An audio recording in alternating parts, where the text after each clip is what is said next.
میرے اعمال کی اصلاح کرم سے کر دے۔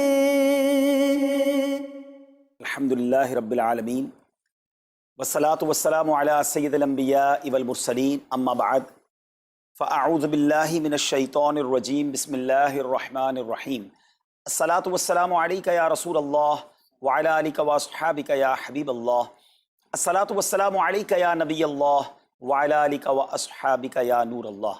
میٹھے میٹھے اسلامی بھائیوں، درود پاک پڑھنے کے بے شمار فضائل و برکات ہیں۔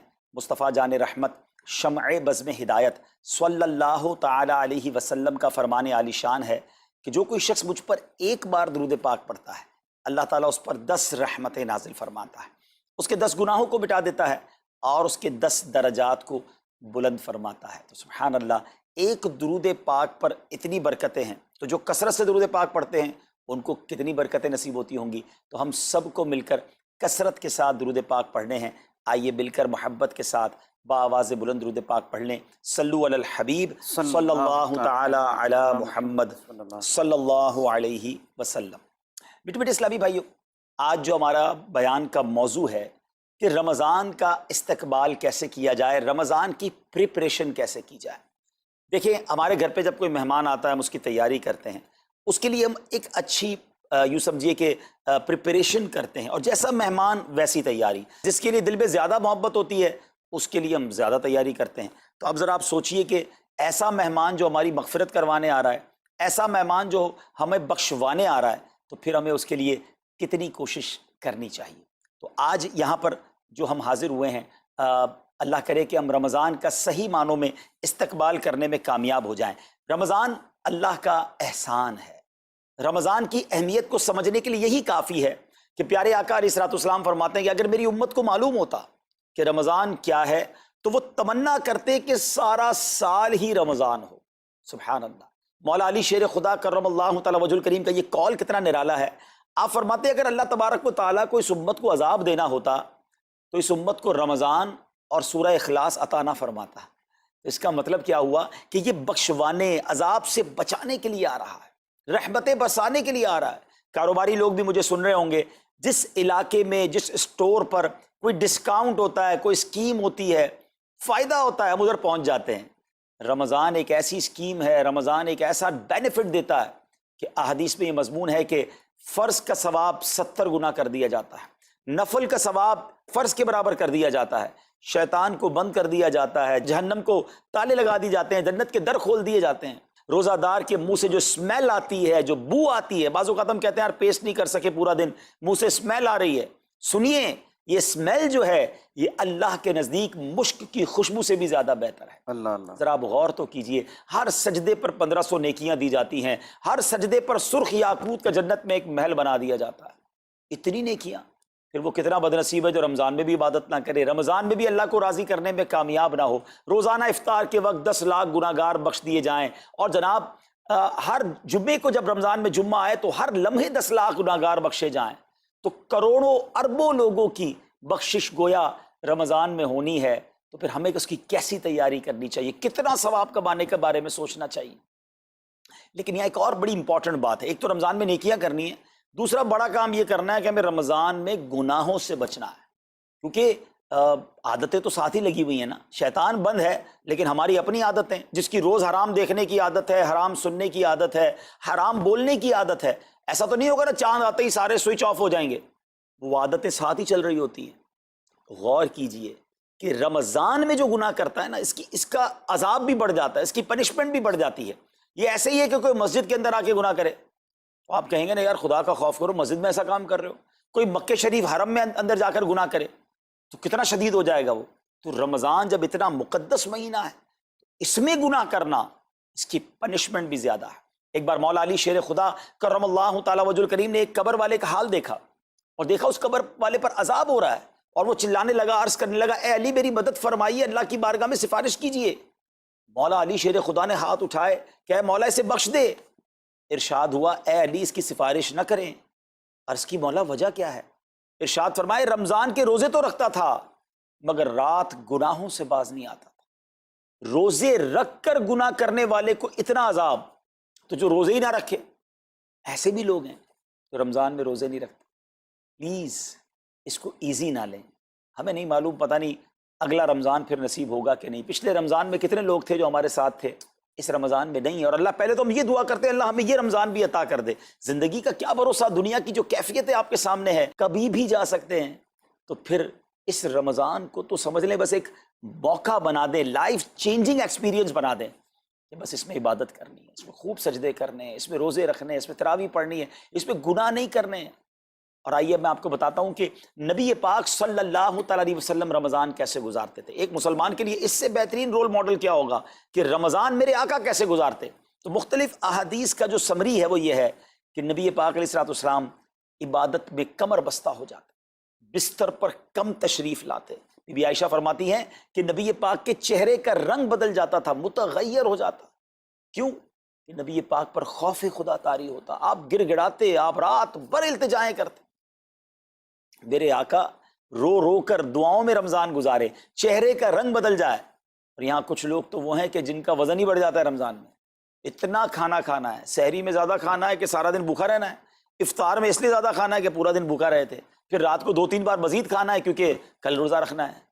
تو رمضان فوڈ فیسٹیول نہیں ہے، رمضان عبادت کے لیے آیا ہے. لوگ تیاری کر رہے ہوں گے بھی رمضان کی، وہ کیا کر رہے ہوں گے کہ افطار میں کیا پکانا ہے، سحری میں کیا پکانا ہے، کون سا آئٹم شارٹ ہے. نہیں میرے بیچ اسلامی بات، یہ جو بھوک کا احساس ہے نا روزے میں، اس کی حکمت علماء نے بیان کی ہے کہ بھوک غربت کا احساس دلاتی ہے، فقیری کا احساس دلاتی ہے، بندے کا غرور تکبر بیٹھ جاتا ہے. کتنے نقاہت میں آ جاتے ہیں ہم، ہمت ہی نہیں ہوتی کوئی کام کرنے کی.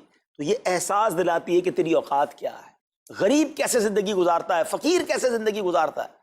لیکن کچھ لوگ وہ ہیں جن کو بھوک ہی نہیں لگتی کیونکہ وہ اتنا کھا لیتے ہیں یا پھر سوتے ہی رہتے ہیں. روزے کی حکمت یہ نہیں ہے. نبی پاک آنسو بہاتے تھے، آقا کا چہرے کا رنگ بدل جاتا. اور پھر بتایا کہ رمضان میں جب جبریل امین نبی پاک علیہ الصلوۃ والسلام کے پاس آتے تو آقا علیہ الصلوۃ والسلام ان کے ساتھ قرآن پاک کا دور فرماتے.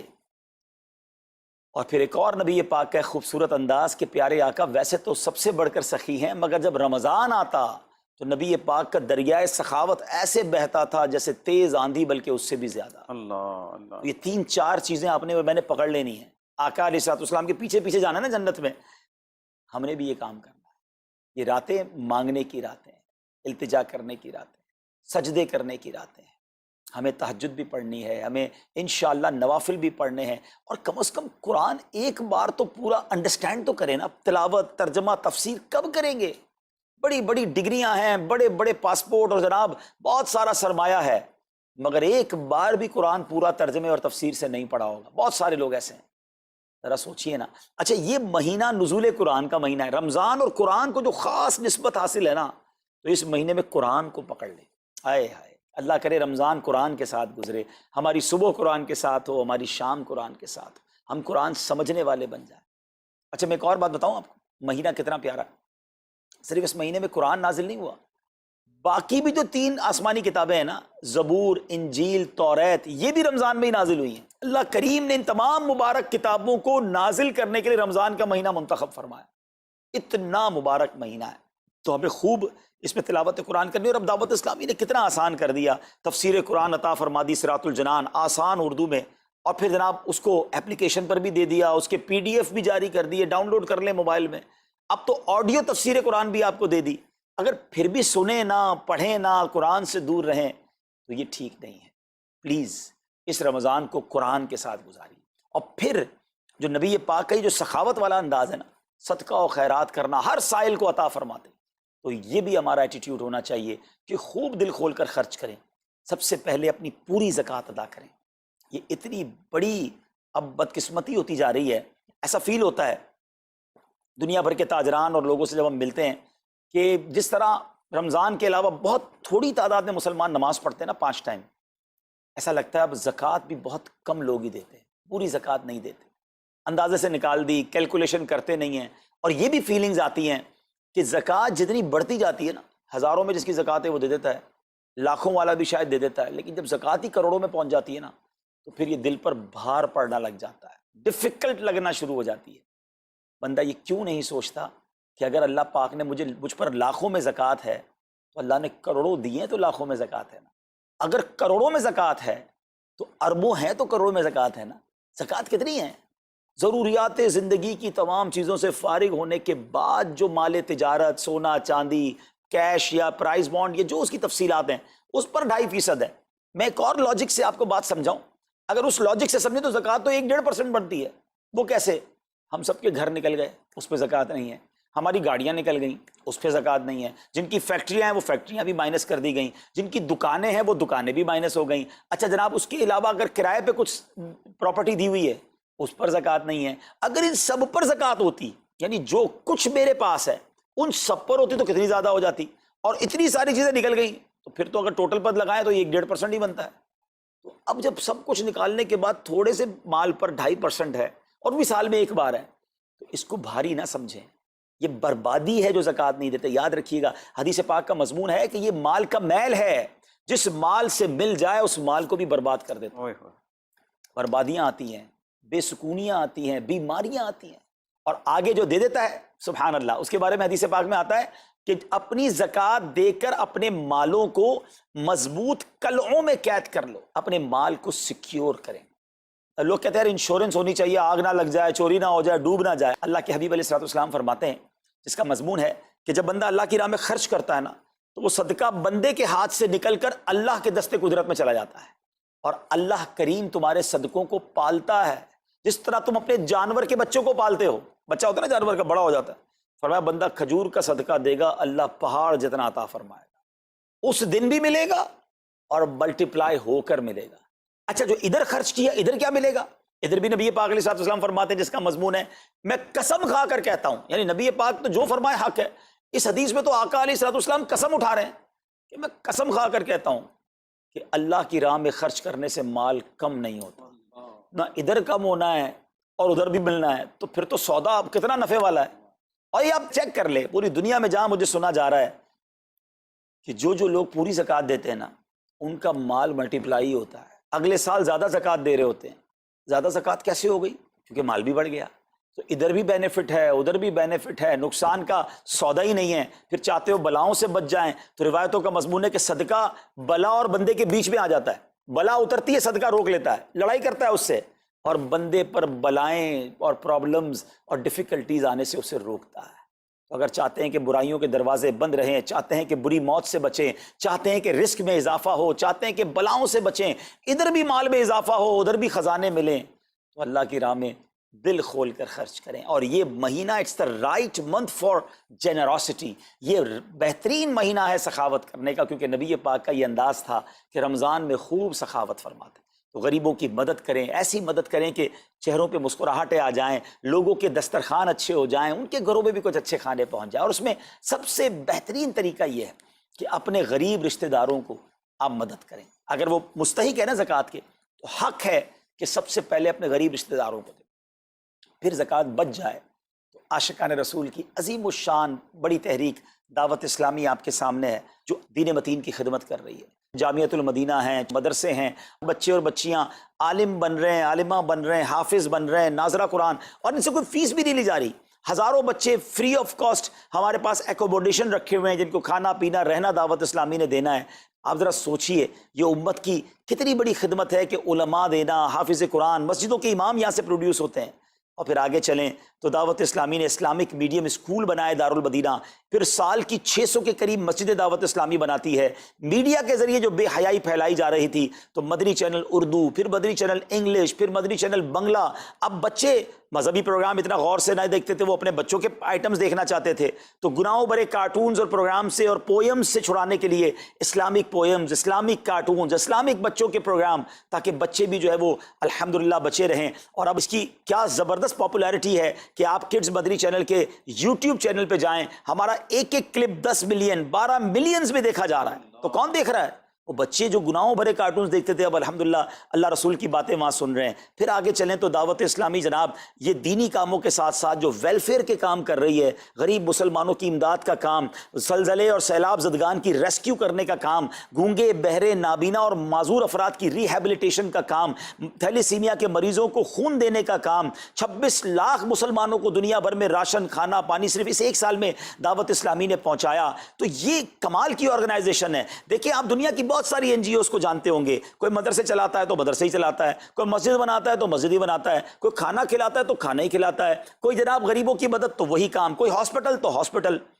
دعوت اسلامی ان ون امبریلا اتنے ساری ڈائیورسٹی کے ساتھ جو دین کی خدمت کر رہی ہے، دنیا میں اس کی مثال نہیں ملتی ہے۔ لاکھوں لوگوں کو دین بھی سکھایا جا رہا ہے، غیر مسلموں کو مسلمان بھی بنایا جا رہا ہے، بے عملوں کو با عمل بنایا جا رہا ہے، بے پردہ خواتین کو با پردہ بنایا جا رہا ہے، بے نمازیوں کو نمازی بنایا جا رہا ہے، ماں باپ کے نافرمان فرما بردار ہو رہے ہیں، شراب اور نشے کے عادی چھوڑ کر نمازی بن رہے ہیں، تو جہاں مریض ہیں ان کو خون بھی دیا جا رہا ہے، گھر میں بیٹھ کر میڈیا کے ذریعے اور سوشل میڈیا کے ذریعے لوگوں تک دین پہنچایا جا رہا ہے۔ تو یہ کمال کی ڈائیورسٹی ہے۔ تو میں تو سچ بتاؤں، یہ جملہ کہا کرتا ہوں کہ میرے اور آپ کے پیسوں کا نصیب ہے کہ وہ دعوت اسلامی میں لگ جائے۔ تو یہ آپ آگے بڑھیے اور دین کے اس کام میں مزید حصہ ملائیے۔ خاص طور پہ فار ایسٹ میں آپ دیکھ لیں، کوریا میں، ہانگ کانگ میں، اور جناب یہ سری لنکا میں، تھائی لینڈ میں، ملیشیا میں، کتنے جاپان میں، کتنے ملکوں میں دعوت اسلامی کام کر رہی ہے اپنی اپنی بساط کے مطابق۔ اور لیکن ابھی مزید ادارے بنانے، ہمیں ان ملکوں میں بھی بنانے، ان ملکوں میں بھی آگے بڑھنا ہے۔ تو اگر آپ بھی چاہتے ہیں کہ میرے آقا کے عشق کا پیغام، سنت رسول کا پیغام، مسلک اعلیٰ حضرت کا پیغام، نبی پاک کے دین کا پیغام پوری دنیا میں پھیلے، تو وی ہیو ٹو سپورٹ دعوت اسلامی، نہ صرف فائنینشلی، پریکٹیکلی بھی۔ ہمیں آپ بھی چاہیے، خود حصہ ملائیں نا۔ سیدنا عثمان غنی رضی اللہ تعالیٰ عنہ نے صرف مال نہیں دیا تھا، آپ پریکٹیکلی بھی نبی پاک کے ساتھ شریک ہوتے تھے نا۔ تو آپ اپنے عطیات بھی دیں، اور دنیا کے جن ملکوں میں آپ مجھے سن رہے ہیں وہ دعوت اسلامی والوں کے دستوں بازو بنے۔ کمزوری کہاں نہیں ہوتی، ہاں ہمارے گھر میں کمزوری ہوتی ہے، ہم سب مل کر کام کریں گے تو کمزوریاں بھی دور ہوں گی اور ترقی آ جائے گی، اور ہمیں اس کا ثواب بھی ملے گا۔ تو آج میں دنیا بھر میں جہاں مجھے Please دیکھ رہے subscribe ہیں، and پلیز like this اچھی channel. نیتیں کریں۔ اچھا ایک بات اور سن لیں، ہم بعض اوقات کیا سوچتے ہیں کہ ہمارے ملک کا خرچہ مثال کے طور پہ $20,000 ہے، وہ ہم لوگوں نے کر لیا، اب اور چندے کی کیا ضرورت ہے؟ دعوت اسلامی کسی ایک ملک کی نہیں ہے، انٹرنیشنل دعوت اسلامی کے لیے سوچیں۔ دنیا میں جہاں بھی دین کا کام ہو رہا ہے وہ میرا ہے، یہ میں اپنے ملک اور اپنی سٹی کے بارے میں سوچوں گا تو شاید میں بڑا کام نہ کر سکوں۔ آپ کو تو موقع مل رہا ہے انٹرنیشنلی مدنی کاموں میں اپنا حصہ ملائیں، تو دعوت اسلامی کو دل کھول کر سپورٹ کریں۔ ہم انشاءاللہ جتنے عطیات بڑھیں گے انشاءاللہ مزید مدنی کام بڑھانے کا ارادہ رکھتے ہیں۔ اللہ کریم اپنی بارگاہ میں ہم سب کا جمع ہونا قبول فرمائے اور دل کھول کر خرچ کرنا نصیب فرمائے، اور اس رمضان کو ہماری مغفرت کا ذریعہ بنا دے۔ اس رمضان کو نبی پاک علیہ الصلوۃ والسلام کے نقش قدم کے مطابق چل کر گزارنے کی توفیق عطا فرمائے۔ صلو علی الحبیب صلی اللہ تعالی علی محمد صلی اللہ علیہ وسلم۔ میرے اعمال کی اصلاح کرم سے